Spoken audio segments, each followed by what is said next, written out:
Hello friends, welcome back to Cosmopolitan Cornbread. I thought I would bring you out here in the garden today and do a quick little chat and share about some things that have been taking place here at the homestead. I've got a lot of new subscribers recently, so just a very short reintroduction. My name is Constance, and my husband and I live in the mountains of Arkansas. We moved here last year. He was in the Army for 25 years. We lived all over the place, from Germany to Alaska. And when he retired from Army life, we thought we were going to be living in Alabama forever. And so we had a homestead there, lived there for 7 years. And then last year we relocated, came to the mountains, and we've been starting the process all over again of building a homestead from scratch. I've been a food writer for well over a decade. I have a website, cosmopolitancornbread.com, with over 800 recipes. And so I share cooking, baking, canning and preserving. I share my homestead life and my faith here on the channel. But lately I've been getting a lot of questions about pests, in particular ticks. And so I thought I would just kind of share what I do to try and mitigate the situation. But before that, I do want to share a little bit of news. There's been some things that have showed up here at the homestead in the past week or so. So first of all, one of them was Mr. Smith. He was gone on a work trip and he came back. And so it's always nice to have him return home. Thankfully, his work trips nowadays are much shorter than they were when he was in the Army and gone for a year at a time. But while he was gone, we had a couple of other things show up at the homestead, one of which you could almost call a squatter.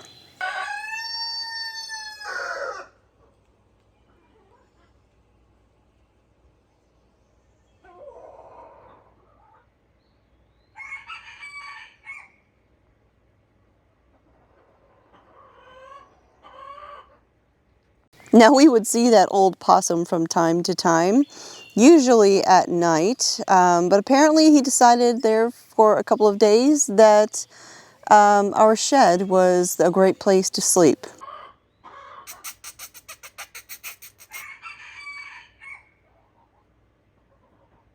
And then there was another something that showed up. You see, we have had 2 broody hens for months now. We have a splash cochin named Opal. We've had her for a couple of years.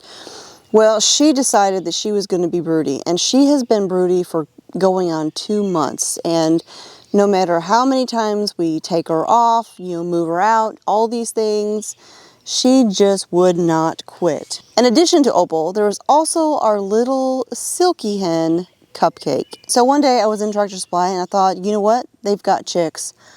I'm going to get some and stick them under them and see if they'll take. Because some broody hens will accept offered chicks or ducklings or baby turkeys. I mean, there's all sorts of things been raised by a broody hen. But I had never tried to do it, and so I thought, this is the time. We're going to go for it.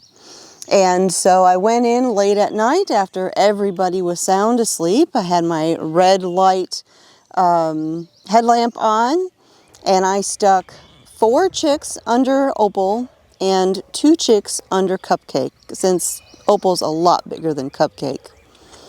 The next morning I got up and I let all of the chickens out long before the sun actually came up. It just barely had a little bit of light because I didn't want everyone cooped up inside with those baby chicks in there. And throughout the day I constantly checked on them, constantly watched and observed to make sure that Cupcake and Opal would accept the chicks and not reject them. And I will tell you, they instantly took to them.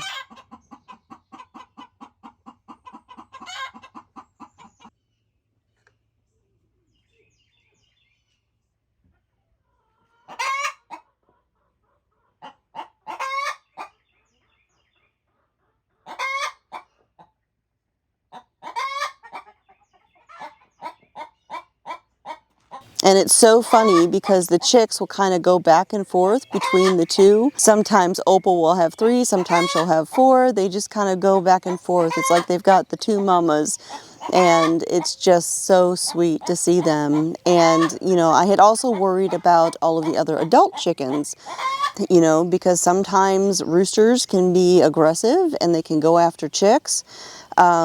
But so far we've not had any issues, even from our little jerk rooster, Willie. He has kept his distance and left them alone. All right, so that brings me to pests. If you are new here, and many of you are, back the first year that we had our homestead in Alabama, I contracted Rocky Mountain spotted fever from a tick bite, and it was at that time the sickest I had ever been in my life. So thankfully it was caught right away. I was kind of paying attention to my symptoms.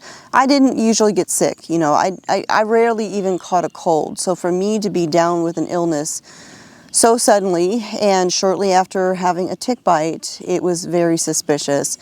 And I suspected it was Rocky Mountain spotted fever, and that last morning before I ended up going to the doctor, I woke up with a rash. I had spots, and the doctor confirmed or agreed that indeed this looks like Rocky Mountain spotted fever.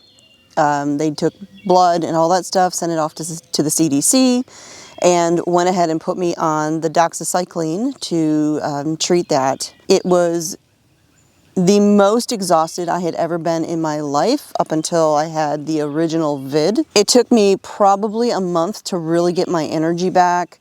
A lot of body aches, fever of course, but I think the worst symptom of all of it, even worse than the absolute exhaustion, was the joint pain. For me, I had joint pain that was extremely severe. And I described it as feeling like someone had taken a hammer and beaten me from my fingertips to my elbows. And it was just excruciating. The fever and everything, the headaches weren't that bad. I would end up taking Motrin or ibuprofen because of the pain in my arms. I couldn't get any sleep, and it was rough. But again, I did recover. It took almost a month for me to feel like myself again. I think it took 3 weeks of doxycycline, and it was in the last couple of days where I finally started feeling some improvement. It took a long time. Since then, for the most part, I am fully recovered. However, ever since then, I do have reoccurring joint pain. Not just in my hands and you know, forearms, but in a lot of my body. And that's something I never had prior to having Rocky Mountain spotted fever. I'm inclined to think that I may have some sort of autoimmune sort of thing going on. But you know, there's really not a lot of research about Rocky Mountain spotted fever because not very many people get it. And if people don't get it, there's not a lot of research money. And so there's a lot of mystery about it and a lot of unknowns. But that said, you know, it does make me kind of mindful about ticks, especially when I'm out here in the garden so much, you know, working. We live in the mountains. There's woods everywhere, as you can see behind me. And of course there's ticks. Now, last year, I will tell you, the ticks were really bad. There was one day I had 6 ticks on me. I pulled all these ticks off of me and I went straight to my computer and I ordered guinea hens, because guinea hens or guineas love to eat ticks. People get them just for tick control. And so I ordered a whole bunch of guineas, raised them up. They were full grown.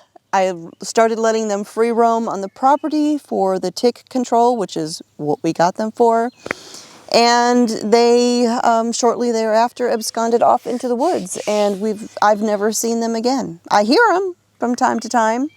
They're still out there, the traders, but they're not here. And you know, to raise up a bunch of guineas, to buy the guineas, it wasn't inexpensive, and I don't know that I want to do that again.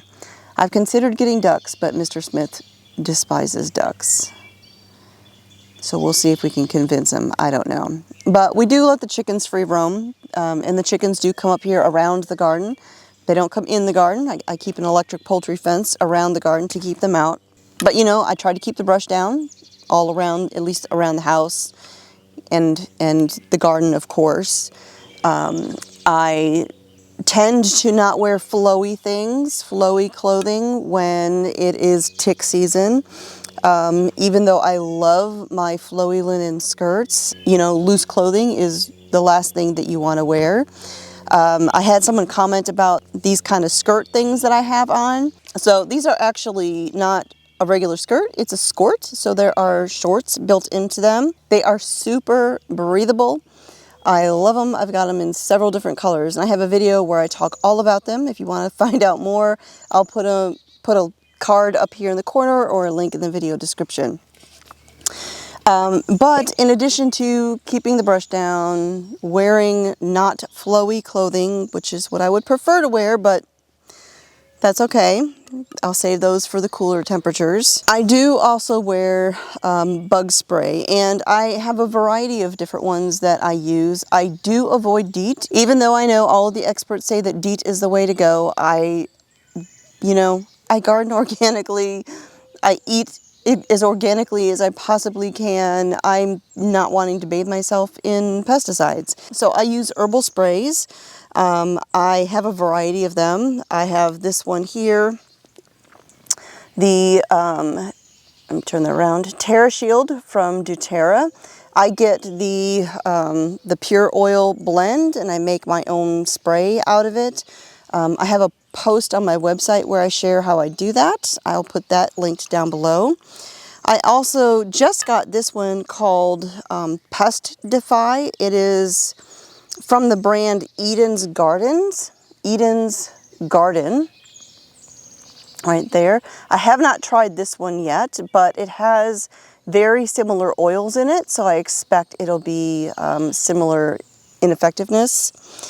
And then I actually just found this one in a local grocery store, Harps in Fort Smith, right by Lowe's, Sam's Club, that area. It is an all-natural insect repellent, and it's from Northridge Oak, that's the brand. And this one has filtered water and essential oils of cedarwood, geranium, lemongrass, and peppermint.